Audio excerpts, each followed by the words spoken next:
Please, don't take my daughter's bag. Her medicine is in there, Malik Johnson said, gripping the small backpack as the security guard reached for it. The Sloan Tech lobby shined with glass and stone, and Malik felt out of place in his worn coat and work boots. His 7-year-old daughter, Nina, held his hand, cheeks pink from the cold Chicago wind. Sir, employees only pass this point, the guard snapped, eyes on Malik's damp folder. Malik swallowed. I have an interview. 9 o'clock. I'm early. He tried to sound steady, but Nina's glucose monitor buzzed against his palm like a warning. Nina tugged his sleeve. Daddy, I feel funny, she whispered, and Malik's chest tightened. He crouched and brushed curls from her forehead. We're okay, baby. Just breathe. He reached for the juice box in her bag, but the guard stepped in front of him. People in suits streamed by, pretending not to see, their shoes clicking like fast clocks. Malik pictured the hiring manager glancing at an empty chair and crossing his name off the list. He had practiced answers all week after Nina fell asleep.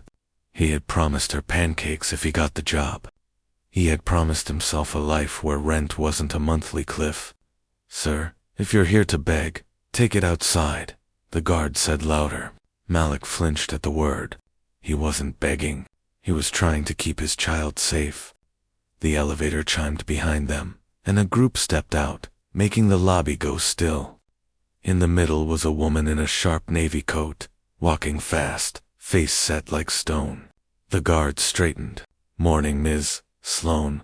Malik's stomach sank. The CEO had arrived.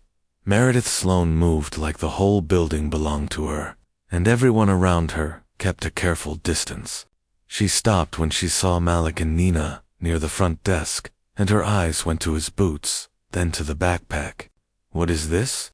She asked the guard, like Malik wasn't even there. The guard straightened.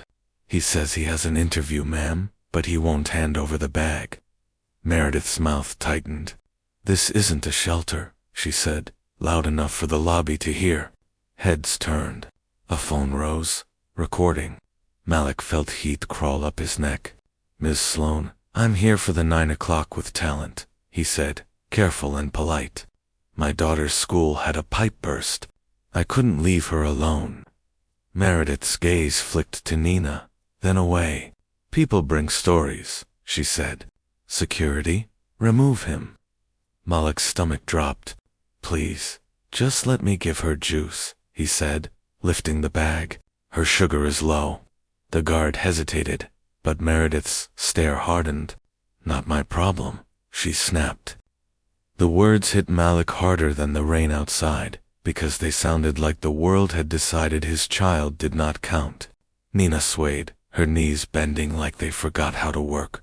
Daddy, she whispered. Malik reached for her, but the guard grabbed his wrist. Nina's monitor beeped again, sharp and fast, and she slipped against Malik's leg.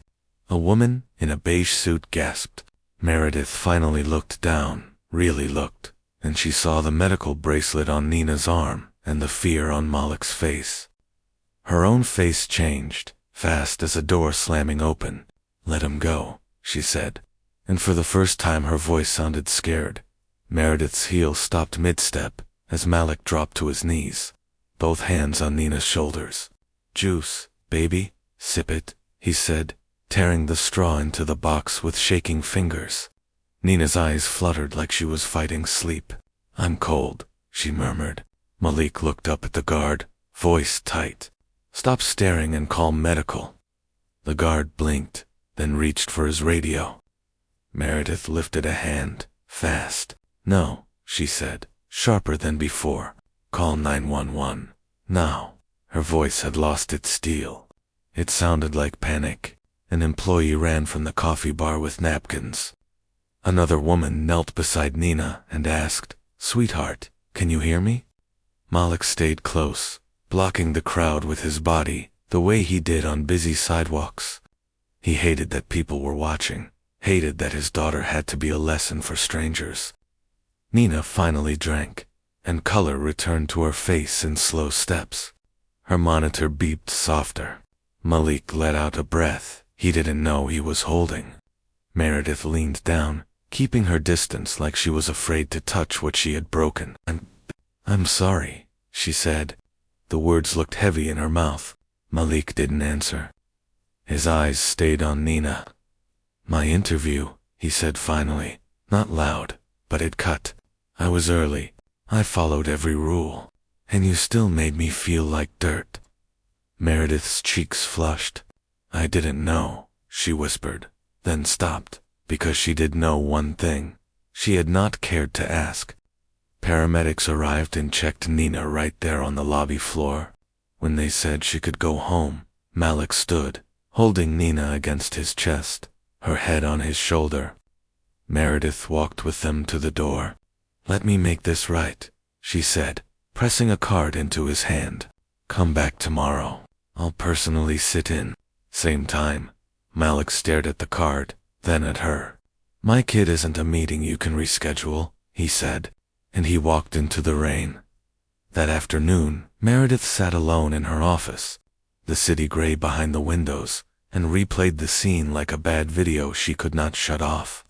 She opened the interview schedule on her tablet and felt her stomach twist. Malik Johnson, 9 a.m., cybersecurity lead. Special note, candidate recommended by federal contractor, urgent. She had humiliated him and then watched his little girl almost faint on her floor. She pressed 2 fingers to her forehead, then called her head of security. What did he show you when you grabbed his wrist? She asked. A folder, the man said. Some certificates. I didn't read them. Meredith's voice went cold, but not at Malik. You didn't read them, you just assumed. She ended the call and pulled up an email chain marked priority that she had ignored all week because she hated tech talk. The subject line read, North Star warning, breach window, in 48 hours. The message was short, plain, and scary. It said someone inside Sloan Tech had left a vendor access key active, and attackers were already testing the door. It listed steps to close it, and it ended with, if you wait, they will lock you out and ask for ransom. Meredith had told herself it was probably spam. Now her palms went sweaty. She traced the sender's info, and a name popped up from HR's file. Malik Johnson. North Star was him. Before she could breathe, her assistant rushed in, face white. Ma'am, people can't log in, she said. The finance screens just went black. Then Meredith's computer froze, and a message filled it in ugly red letters. Pay or lose everything. In the hallway, someone screamed. Meredith stared at the screen and whispered, I kicked out the only man who tried to warn me. Meredith didn't wait for the board or the lawyers. She grabbed her coat and ran down to the street, rain stinging her face like punishment.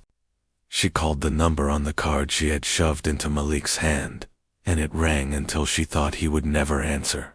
What? Malik said at last, his voice flat, tired, like someone who had cried in the car. Mr. Johnson, Meredith said, forcing the words out, our systems are under attack. That email you sent North Star was you? You were right. I need you here. There was a pause long enough for Meredith to hear traffic. You need me, Malik repeated, and she could hear the pain under his calm. Funny. This morning you needed me gone. I was wrong, Meredith said. I judged you. I'm sorry. She said it again, slower, like she meant it. Malik exhaled. Where's Nina? Meredith asked, because she had learned the hard way that his child came first. At the school nurse, Malik said. I'm picking her up now. Meredith swallowed. Bring her, she said. We have a clinic on site and a quiet room, and I'll have security open every door for you. Malik's voice sharpened. Security will not touch her bag, ever. Agreed, Meredith said fast. An hour later, Malik walked back into the lobby holding Nina's hand. The guard who had grabbed him stood stiff, eyes down. Phones were out again, but this time people looked scared, not curious, because their jobs were melting on frozen screens. Meredith met Malik in front of everyone. Her voice carried. This is Mr. Malik Johnson, she said. He is here to help us, and he should have been treated with respect from the start. She turned to the guard. Apologize. The guard's throat bobbed. I'm sorry, sir, he said. Malik nodded once. Let's stop the bleed, he said. And he walked toward the elevators, like a man walking into a fire in the war room. Screens flashed red and gray, and the air smelled like burnt coffee and fear. Malik set Nina in a chair with a blanket and a tablet, then handed her the juice box himself, never taking his eyes off her face until she nodded that she felt better. Only then did he turn to the chaos. Unplug the finance printers, he told a panicking manager. They're spreading the lock. A young IT tech, Lena Ortiz, stared at him. How do you know that? Malik pointed to a log line on a screen.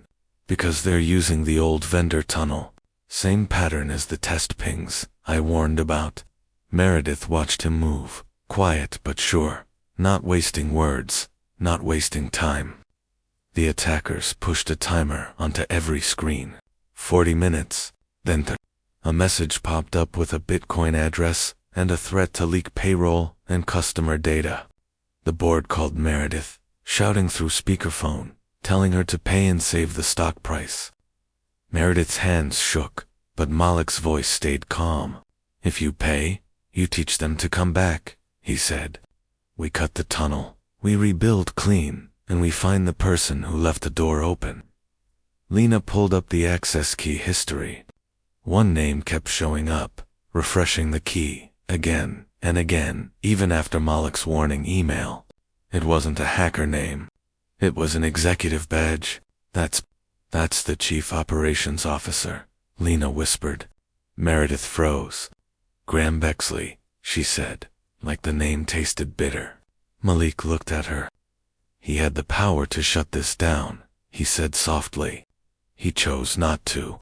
Outside the glass wall, Graham strode down the hall with security, jaw tight, acting like he was in charge of the disaster.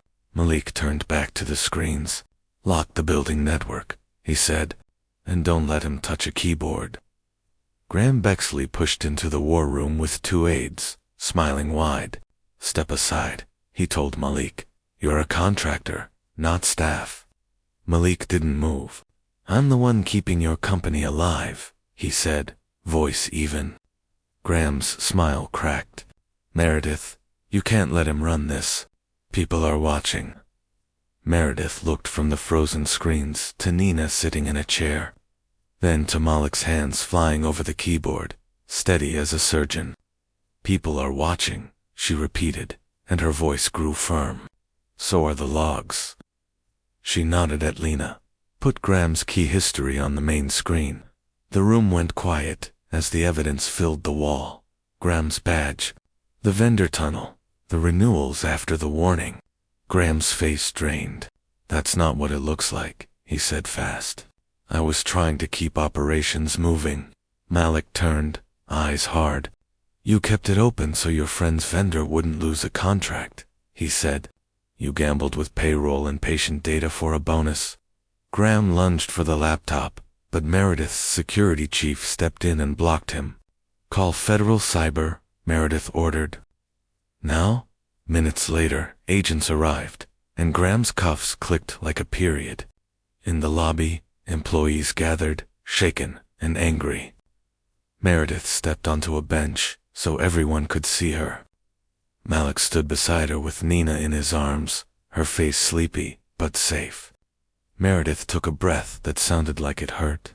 This morning, she said, I humiliated a black single dad in public. I was wrong, and I regret it instantly. She turned to Malik. I'm sorry. Malik looked at Nina, then back at the crowd.